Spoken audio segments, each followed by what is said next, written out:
Hello नमस्कार good evening मेरे सभी प्यारे शेयर तो स्वागत है एक बार फिर से यूपी ट्वेल्थ पीईटी एग्जाम 2026 के लिए बहुत ही शानदार सा जबरदस्त सा सेशन लेकर हाजिर है। परीक्षा के लिए इंपॉर्टेंट साइंस की मोस्टली इंपॉर्टेंट बायोलॉजी के क्वेश्चन जो आपके एग्जाम में सबसे ज़्यादा पूछे जाने की संभावना है। तो एकदम शानदार जबरदस्त तरीके से तो आज का टॉपिक है रिप्रोडक्टिव सिस्टम से लेकर थियोरी प्लस 25 एमसीक्यू क्वेश्चन लेकर हाजिर हैं एकदम सामान्य जबरदस्त तरीके से। तो आइए शुरुआत करते हैं।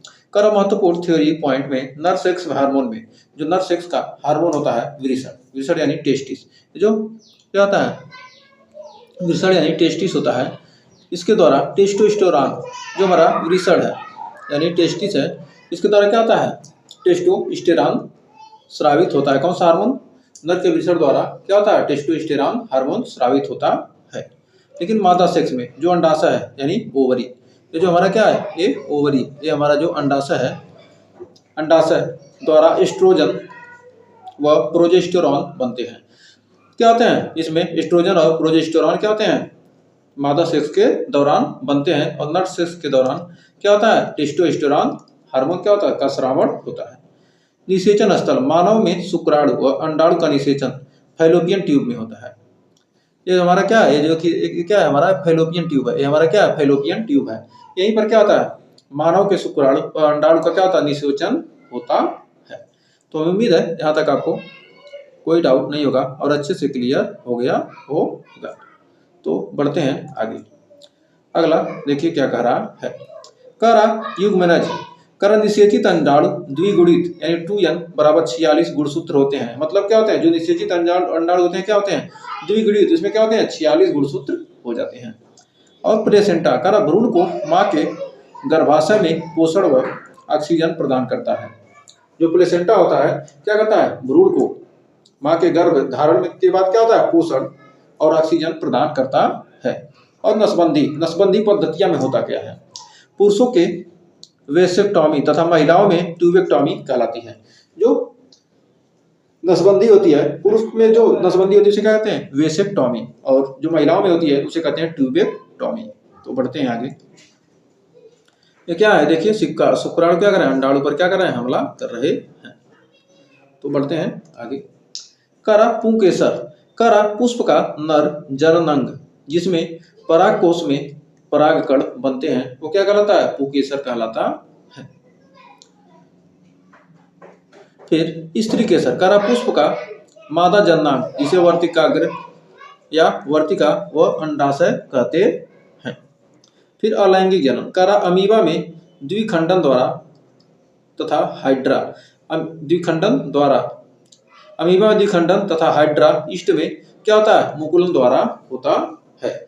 जो बिना क्या होता है बिना संबंध के मतलब अलैंगिक जनन मतलब क्या होगा उन्हें दो लिंग की आवश्यकता नहीं होगी पुल्लिंग स्त्रीलिंग की आवश्यकता नहीं होती है। वो खुद में ही क्या करते हैं अपना जनन कर सकते हैं खुद ही क्या कहते हैं अपने जैसा उत्पन्न कर सकते हैं पौधा। तो क्या कहलाते हैं जैसे हो गया हमारा हाइड्रा ईस्ट ये क्या होते हैं मुकुलन द्वार होता है इनमें। और अमीबा में क्या होता है द्विखंडन होता है और लैंगिक मतलब क्या होता है दो खंड में टूट जाते हैं। फिर बढ़ते हैं आगे। करा परागण परागण होता क्या वायु एनीमोफिली तथा कीटों में एंटोमोफिली द्वारा होता है। परागण किसके द्वारा वायु में एनीमीफिली तथा कीटों में क्या होता है एंटोमोफिली द्वारा होता है। फल एवं बीज कर निषेचन के बाद अंडाशय फल बनता है तथा बीजांड बीज बनता है। जब क्या होता है निषेचन की प्रक्रिया पौधे में होती है जो अंडाशय होता है क्या बनता है वो फल बनाता है और जो बीजांड होता है वो बीज का निर्माण करता है।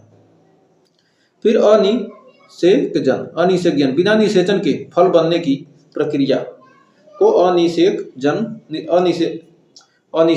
कहते हैं। बिना निषेचन के फल बनने की प्रक्रिया जैसे केला अंगूर इनमें क्या होता है बिना निषेचन के फल तैयार होता है। फिर बढ़ते हैं आगे। अब हमारा आ गया इंपॉर्टेंट क्वेश्चन। तो ये देखिए कर मानव शरीर में शुक्राणु तथा अंडाणु का निषेचन कहाँ होता है। जो मानव शरीर है हमारा इसमें जो शुक्राणु है अंडाणु है इनका निषेचन कहाँ होता है गर्भाशय में फैलोपियन ट्यूब में अंडाशय में या योनि मार्ग में। तो फैलोपियन ट्यूब यानी जिसे कहते हैं डिंब वाहिनी नलिका। तो फैलोपियन ट्यूब में शुक्राणु तथा अंडाणु का निषेचन किसमें होता है? फैलोपियन ट्यूब में, जिसे क्या कहते हैं? डिंब वाहिनी नलिका कहते हैं। तो फिर बढ़ते हैं अगले क्वेश्चन की तरफ। तो देखिए अगला क्वेश्चन का रहा, निम्नलिखित में से मुख्य मादा सेक्स हार्मोन कौन सा है? मुख्य मादा सेक्स हार्मोन कौन सा है? फीमेल सेक्स हार्मोन कौन सा होता है? टेस्टोस्टेरोन, एस्ट्रोजन, इंसुलिन या एड्रेनालिन। तो कह रहा मुख्य मादा सेक्स हार्मोन, मादा में सेक्स हार्मोन कौन सा होता है? तो राइट आंसर हो जाएगा हमारा एस्ट्रोजन और प्रोजेस्टेरॉन। यह अंडाशय से क्या होते हैं? स्रावित होते हैं। एस्ट्रोजन और प्रोजेस्टेरॉन ये दो हार्मोन होते हैं किसमें? मादा में, यानी फीमेल में। तो बढ़ते हैं आगे।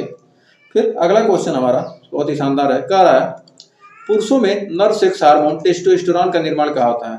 जो पुरुष है उसमें जो सेक्स हार्मोन होता है टेस्टोस्टेरोन होता है वो कहाँ? प्रोटेस्ट ग्रंथ में, वृषण यानी टेस्टिस या लैंडिंग कोशिकाएं में, या पीयूष ग्रंथ में, या यकृत में। जो कह रहा है पुरुष में नर सेक्स हार्मोन टेस्टोस्टेरोन का निर्माण कहाँ होता है? तो हमारा राइट आंसर हो जाएगा वृषण में, टेस्टिस यानी वृषण में। यह द्वितीय लैंगिक लक्षणों का विकास करता है। तो बढ़ते हैं आगे। फिर अगला क्वेश्चन कह रहा पुष्प का नर जननांग मेल रिप्रोडक्शन ऑर्गन किसे कहा जाता है? रिप्रोडक्टिव ऑर्गन किसे कहा जाता है? पुष्प का नर जननांग किसे कहते हैं? बाह्य दल को, पुंकेसर को, स्त्री केसर को, या पंखुड़ी को। तो पुष्प का जो नर यानी मेल रिप्रोडक्टिव ऑर्गन होता है किसे कहा जाता है? तो राइट आंसर हो जाएगा हमारा पुंकेसर यानी पुमंग को। पुमंग यानी स्टेमेन को कहा जाता है। इसमें परागकोश व तंतु होते हैं। इसमें क्या होते हैं? परागकोश व तंतु होते हैं। तो बढ़ते हैं आगे। फिर अगला क्वेश्चन कह रहा पुष्प का मादा जननांग क्या कहलाता है? पुंकेसर, परागकोश, स्त्री केसर, या जायांग, या दल पुंज। तो क्या कहते हैं? पुष्प के मादा जननांग को कहते हैं स्त्री केसर या जायांग, कार्पेल या पिस्टिल। इसके भाग वर्तिकाग्र, वर्तिका और अंडाशय होते हैं। इसके जो प्रमुख भाग हैं क्या है? वर्तिकाग्र, वर्तिका और अंडाशय होते हैं। फिर बढ़ते हैं अगले क्वेश्चन की तरफ। तो देखिए अगला क्वेश्चन हमारा क्या कह रहा है गर्भाशय में विकसित हो रहे भ्रूण को पोषण एवं ऑक्सीजन किस संरचना से मिलती है? गर्भाशय में विकसित हो रहे भ्रूण, गर्भाशय में जो भ्रूण विकसित हो रहा है उसको ऑक्सीजन किस संरचना द्वारा मिलती है? तो फैलोपियन ट्यूब से, या प्लेसेंटा या अपरा से, या उल्ब से, या उरु अस्थि से। तो राइट आंसर हमारा हो जाएगा यहाँ पर प्लेसेंटा यानी अपरा। प्लेसेंटा यानी अपरा यह माँ व भ्रूण को क्या करता है? आपस में जोड़ने का कार्य करता है। तो बढ़ते हैं आगे। अगला क्वेश्चन क्या कर रहा है? द्विखंडन यानी बाइनरी फिशन द्वारा अलैंगिक जनन किस एक कोश की जीव में मुख्य रूप से होता है? जो द्विखंडन है द्वारा जो अलैंगिक जनन है किस एक कोश की जीव में मुख्य रूप से होता है? ईस्ट में, अमीबा में, हाइड्रा में, या स्पायरोगाइडा में। तो कह रहा द्विखंडन द्वारा अलैंगिक जनन किस एक कोश की जीव में मुख्य रूप से होता है? तो हमारा राइट आंसर हो जाएगा अमीबा में। अमीबा में द्विखंडन द्वारा अलैंगिक जनन होता है। यह दो संतत कोशिकाओं में क्या होता है? विभाजित होता है। बढ़ते हैं आगे। अगला क्वेश्चन कह रहा है कि मुकुलन प्रक्रिया द्वारा जनन करने वाला मुख्य जीव कौन सा है? अमीबा, ईस्ट एवं हाइड्रा, या प्लाज्मोडियम, या पैरामीशियम। तो राइट आंसर हमारा हो जाएगा ईस्ट एवं हाइड्रा। ईस्ट एवं हाइड्रा यह जीव से बड निकलता है। यह जनक जीव से क्या होता है? बड निकलता है, यानी क्या होता है? मुकुलन। बढ़ते हैं आगे। अगला कह रहा पुरुषों में शुक्रवाहिका को काटकर बांधने की अस्थायी शल्य चिकित्सा नसबंदी कहलाती है। पुरुषों में जो क्या होता है? जो शुक्राणु ले जाता है, जो हमारा जो शुक्राणु क्या होता है? ले जाता है, जिसमें क्या होता है? शुक्राणु हो जाता है, उसको क्या करते हैं? ऐसे काट देंगे और काट के क्या करते हैं? बांध देते हैं। बांधने की अस्थायी शल्य चिकित्सा नसबंदी कहलाती है। मतलब क्या है? यह नसबंदी कहलाती है, जिसे वेसेक्टॉमी कहते हैं। वेसेक्टॉमी या शुक्रवाहिका बांधी जाती है। इसमें क्या होती है? शुक्रवाहिका बांधी जाती है, इसे कहते हैं वेसेक्टॉमी। तो बढ़ते हैं इसी के साथ आगे। अगला क्वेश्चन देखिए क्या कह रहा महिलाओं में डिंब वाहिनी नलिका को काटने या बांधने की प्रक्रिया क्या कहलाती है? महिलाओं में क्या करते हैं? जो डिंब वाहिनी है उसको भी काट के क्या करते हैं? बांध देते हैं, जिससे क्या हो? अंडाणु नीचे ना आ सके। जहाँ से अंडाणु आता है क्या होता है, अंडाणु जब नीचे नहीं आएगा, यहाँ पर क्या किया, काट दिया, यहाँ से अंडा तब नीचे नहीं आएगा, और यहाँ से शुक्राणु कितना हो जाए, क्या होगा, निषेचन उसका होगा। जब अंडाणु आएगा नहीं तो क्या होगा, वह स्त्री मां नहीं बन पाएगी, तो क्या होगा। इस प्रकार इसी को कहते हैं क्या, इस प्रक्रिया को हम कहते हैं क्या, ट्यूबेक्टॉमी। ट्यूबेक्टॉमी जो महिलाओं में नसबंदी होती है उसे क्या कहते हैं, ट्यूबेक्टॉमी कहते हैं। यह महिला नसबंदी की क्या होती है, अस्थायी विधि होती है। यह विधि जब हो जाएगी क्या होगा, यह अस्थायी होगी। इससे क्या होगा, इसमें मां बनने के चांस खत्म हो जाते हैं, पुरुष के पिता बनने के चांस क्या होते हैं, खत्म हो जाते हैं। तो बढ़ते हैं आगे।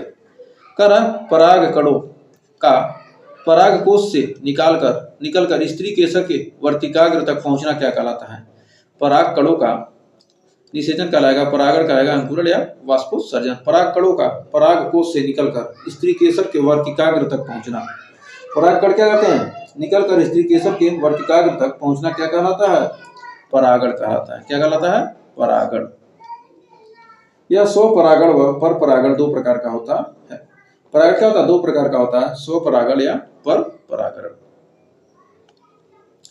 फिर कह रहा निषेचन। निषेचन के पश्चात पुष्प का परिपक्व अंडाशय किसमें विकसित होता है, बीज में, फल में, पत्ती में या कली में।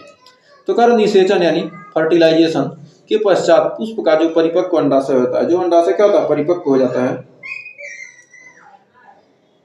किसमें विकसित होता है। तो क्या होता है, जो अंडाशय जब परिपक्व हो जाता है क्या होगा, वह फल में विकसित होगा, जबकि बीजांड बीज में होता है।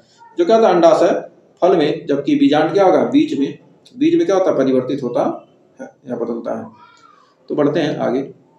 अगला क्वेश्चन कह रहा पौधों में निषेचन के पश्चात पुष्प का बीजांड किस रूप में परिवर्तित हो जाता है। पौधों में निषेचन के पश्चात पुष्प का बीजांड किस रूप में परिवर्तित हो जाता है, फल छिलका, बीज में, रसदार गुदा में या परागकण में। कारण पौधों में जो निषेचन के पश्चात पुष्प का जो बीजांड होता है, पुष्प का बीजांड किस रूप में परिवर्तित हो जाता है। तो हमारा राइट आंसर हो जाएगा बीज में। जो बीजांड होगा क्या, बीज में। फिर बढ़ते हैं आगे।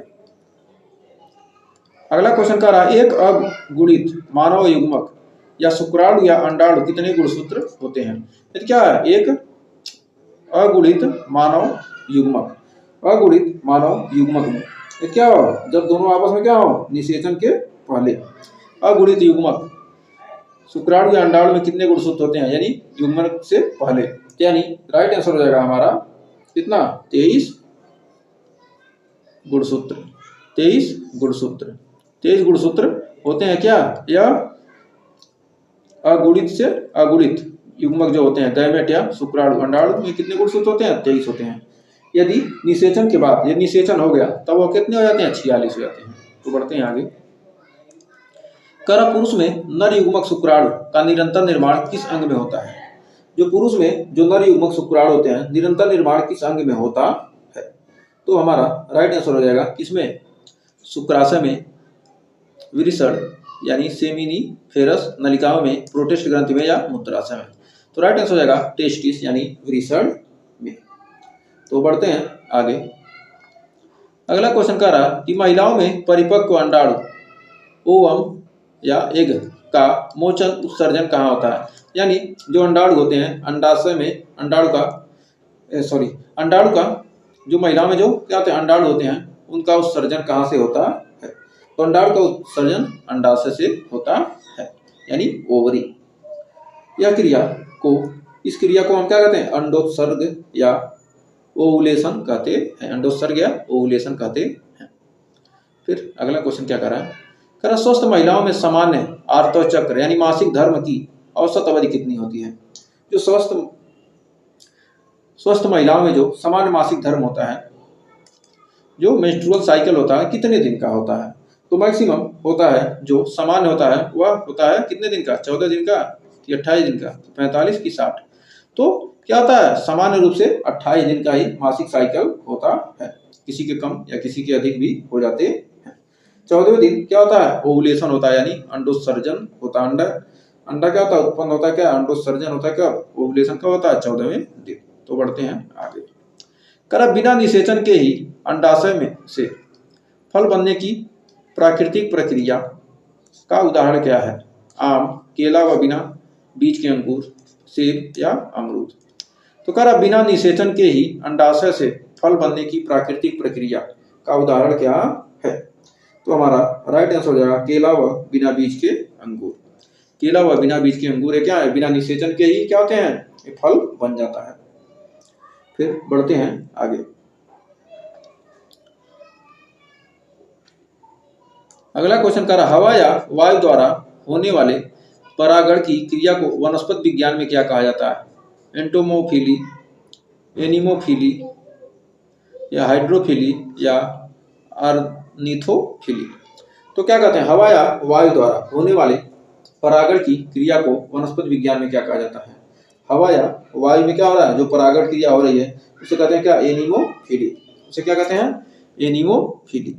तो राइट आंसर होगा एनिमोफिली। जैसे मक्का व घास, जैसे मक्का व घास हो गए। तो बढ़ते हैं आगे। अगला क्वेश्चन कर रहा है कीटों जैसे मधुमक्खी द्वारा होने वाले परागण को क्या कहा जाता है? एनिमोफिली या एंटोमोफिली या जूफिली या हाइड्रोफिली। तो कह रहा है जो कीटों जैसे मधुमक्खी यानी इंसेक्ट्स के द्वारा जो होने वाला जो परागण होता है उसे हम क्या कहते हैं? एंटोमोफिली। एंटोमोफिली, एंटोमोफिली यह सर्वाधिक परागण की क्या है? विधि होती है। फिर बढ़ते हैं आगे। कर अंडाशय में अंडोत्सर्ग के बाद बची हुई कार्पस लुटियम किस मुख्य रूप से कौन सा हार्मोन बनाती है? इंसुलिन, प्रोजेस्टेरॉन, थायरोक्सिन या टेस्टोस्टेरॉन। तो कह रहा अंडाशय में अंडोत्सर्ग के बाद मतलब ओवुलेशन के बाद जो बची हुई कार्पस लुटियस होती है वो मुख्य रूप से कौन सा हार्मोन बनाती है? जो कार्पस लुटियस होती है वो प्रोजेस्टेरॉन, और यह गर्भावस्था को बनाए रखने वाला हार्मोन है। क्या करती है? प्रोजेस्टेरॉन। तो क्या हो गया? जब अंडोत्सर्ग हो गया तो उसके बाद जो बची हुई कार्पस लुटियस होगी क्या होगी? वह प्रोजेस्टेरॉन हार्मोन बनाएगी, जिससे क्या होगा? गर्भ धारण करने के चांस बढ़ जाएंगे। शुक्राणु क्या होता है? निषेचित हो जाएगा। तो गर्भावस्था को क्या करेगा? वह बनाए रखेगा। तो बढ़ते हैं आगे। फिर कह रहा निम्नलिखित में से कौन सा पौधा एक लिंगी पुष्प का उदाहरण है? तो कौन सा पौधा क्या एक लिंगी पुष्प का क्या है? उदाहरण है। तो हमारा राइट आंसर क्या हो जाएगा? पपीता। पपीता व तरबूज ये क्या है? एक लिंगी पुष्प का क्या है? उदाहरण है।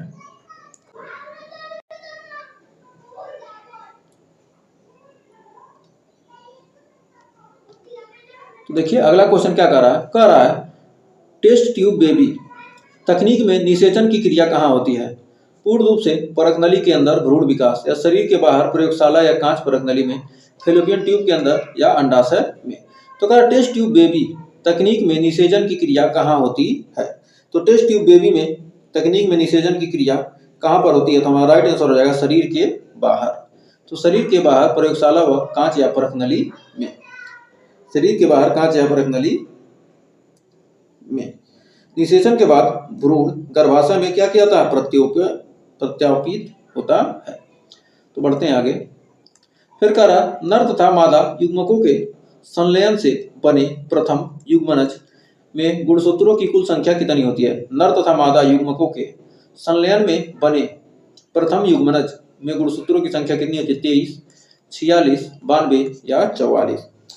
तो कह रहा युग्मकों में बने, जब युग्मक हो जाएगा तब बनेगा तो क्या होगा? 46 यानी 2n यानी 23 जोड़े यानी 46 गुणसूत्र, 23 पिता के व 23 माता के। तो बढ़ते हैं आगे। फिर अगला क्वेश्चन कर रहा है मानव भ्रूण के विकास में हृदय की धड़कन लगभग किस सप्ताह में प्रारंभ होती है? पहले, चौथे या पांचवें, 12वें या 20वें। तो मानव भ्रूण के विकास में हृदय की धड़कन लगभग किस सप्ताह में प्रारंभ होती है? तो राइट आंसर हो जाएगा चौथे या पांचवें। चौथे से पांचवें सप्ताह में क्या होती है? हृदय की धड़कन क्या होती है? प्रारंभ हो जाती है। यह भ्रूण का पहला बनने वाला कार्यशील अंग होता है। तो मैं उम्मीद है यहाँ तक आपको कोई डाउट नहीं होगा और ये सारे क्वेश्चन आपको अच्छे से क्लियर हो गए होंगे। तो ये तो इम्पोर्टेंट पॉइंट जो हमने पढ़ा है वही सब क्या है? उसका रिवीजन, क्या है? Revision point. तो उम्मीद है आपको सेशन पसंद आया होगा। सेशन अच्छा लगा तो सेशन को लाइक कीजिए, शेयर कीजिए, ज़्यादा से ज़्यादा शेयर करेंगे, ज़्यादा से ज़्यादा लाइक करेंगे तो आपको हर सब्जेक्ट का जल्दी वीडियो मिलने लगेगा। तो अभी बायोलॉजी मिल रही है, फिजिक्स मिलेगा, केमिस्ट्री मिलेगा, रीजनिंग मिलेगा, जीके जीएस मिलेगा और मैथ मिलेगा, जो सबसे ज़्यादा महत्वपूर्ण है। तो आज के लिए बस इतना ही, मिलेंगे नेक्स्ट वीडियो में, तब तक के लिए take care, bye bye, good night.